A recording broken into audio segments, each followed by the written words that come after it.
We're going to make it clear that anyone collecting unemployment who is offered a suitable job must take the job or lose their unemployment benefits. There are a few COVID-19 related exceptions, so that people aren't forced to choose between their basic safety and a paycheck. But otherwise, that's the law.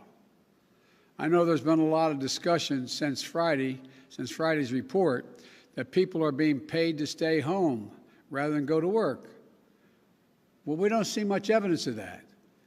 That is a major factor.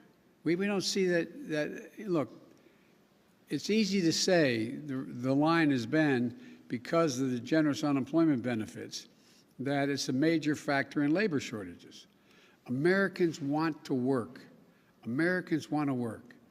As my dad used to say, a job's about a lot more than a paycheck. It's about your dignity, your place in the community, being able to look your kid in the eye and say everything's going to be okay.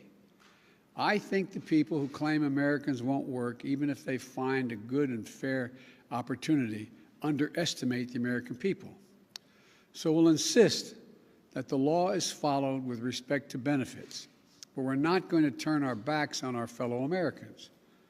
22 million people lost their jobs in this pandemic through no fault of their own.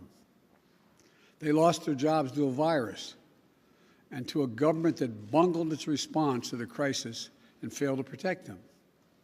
We still have 8 million fewer jobs than we did when the pandemic started.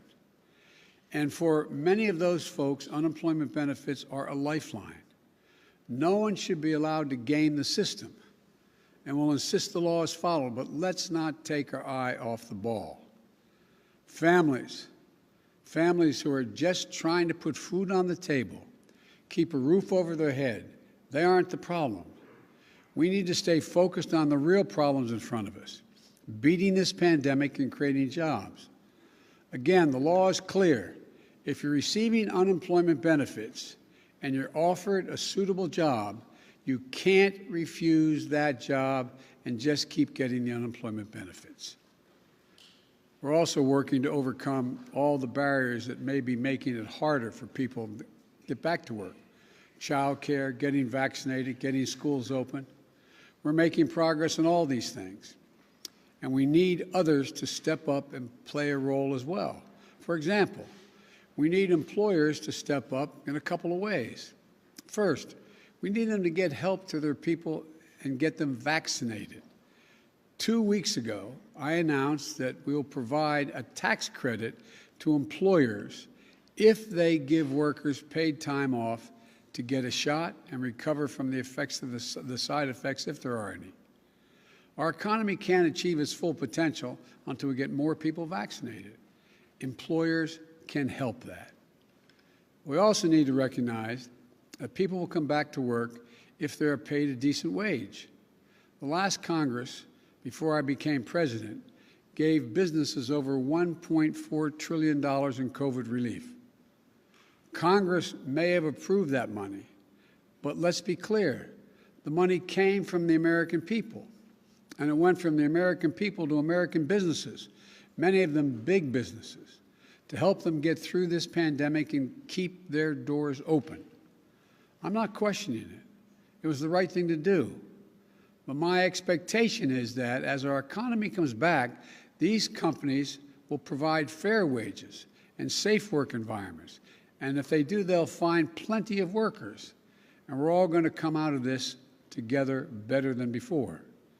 So we need to stay focused on creating jobs and beating this pandemic today and building back better for tomorrow. The American Rescue Plan is just that, a rescue plan. It's to get us out of the crisis and back on the track, but it's not nearly enough. That's why we need the American Jobs Plan, which is an 8-year investment strategy to make sure working people of this country get to share in the benefits of a rising economy, and to put us in a position to win the competition with China and the rest of the world for the 21st century.